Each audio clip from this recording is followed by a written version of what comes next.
This is City Council Rewind, and with City Manager Michael Spurgeon, I am Aaron McCulloch, Director of Communications for the city.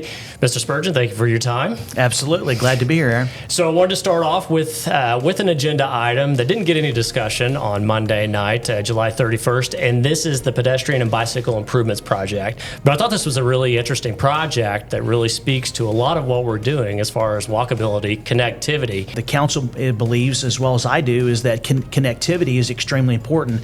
That's why you see us all over town trying to connect sidewalks that don't connect.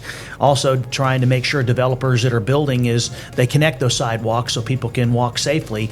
And this is just another great project for our community to be able to connect the north to the south or vice versa, depending on how you travel. Keep an eye out for it. We got to design first and then construction will happen. And so it's going to be a little bit down the road before that happens. So this next item is the Central Park Rose Garden. This is going to be just on that far west side of Central Park, right behind the community center over there. It's going to back up next to the neighborhood, just right off of Pittsburgh Street. You have to be really excited about this because this is one of those things that's coming to fruition from a voter-approved proposition. Well, there's many definitions of quality of life, and sometimes we may not specifically think about the importance of passive recreation and what it does for our quality of life. To be able to have this garden in our community for people to go and to reflect, to enjoy nature, to enjoy the landscaping, to enjoy the amenities. It just touches my heart so much because when we think about recreation, sometimes we think more of active sports, but it is important to make sure that we have this type of amenity in our community, and I couldn't be happier. Yes, the voters, we were blessed that they approved $500,000 in the 2018 bond package for some type of improvements, and I couldn't be more pleased with the City Council supporting both Phase 1 and the master plan, and so that way we can get the consultant to start the design, and hopefully we'll be out to bid very soon. Now we're going to move over to the Economic Development Authority meeting, and on this one, this item is about Aspen Ridge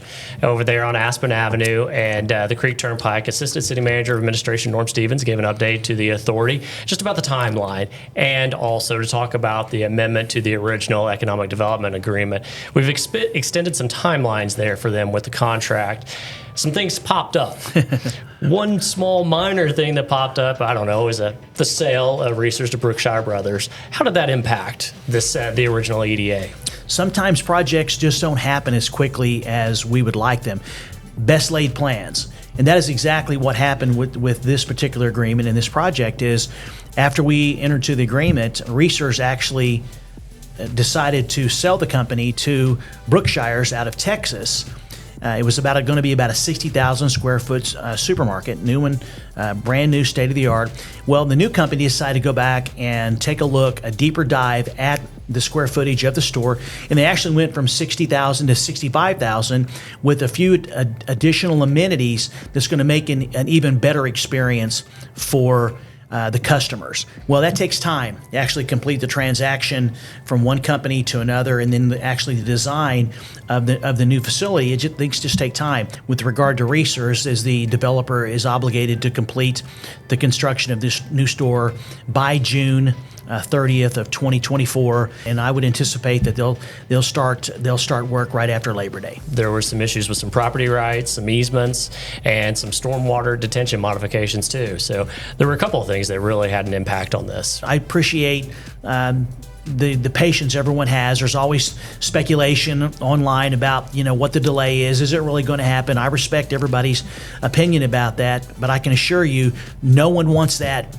Research store under construction any more than the council and myself, and I'm very confident that in real just a few weeks that's going to happen. All right, and the last item that we're going to recap here on City Council Rewind was also in the Economic Development Authority meeting, and this is the Economic Development Incentive Policy. Now, this policy, it's my understanding, was born out of the voters approving the 25-year franchise with PSO back in February, Valentine's Day, as a matter of fact. Exactly.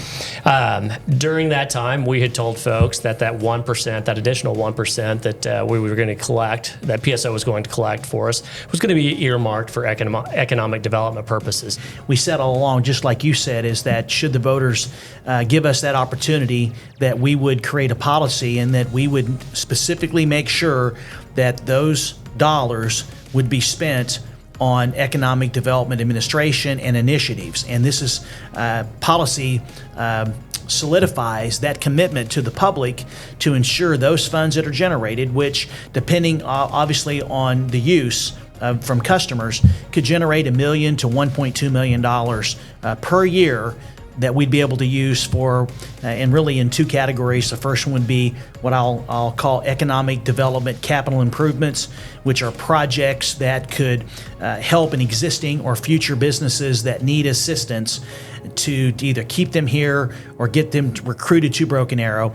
And then the other side of the policy actually talks about how the funds could be used to incentivize a company either expanding or looking as a part of our recruitment efforts.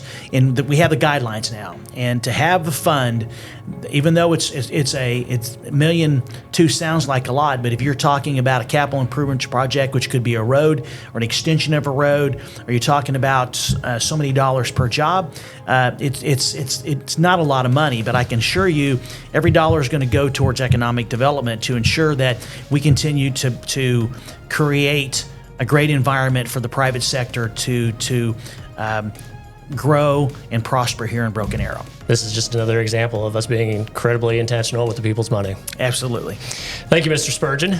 To learn more about these items or any other item on the agendas, go to brokenarrowok.gov and click on Agendas and Minutes under the Government tab. Select the time frame and governing body to find the agenda of your choice. Broken Arrow is the city where opportunity lives, and I look forward to seeing you around town. Thank you for watching. This is a production of the City of Broken Arrow, the city where opportunity lives.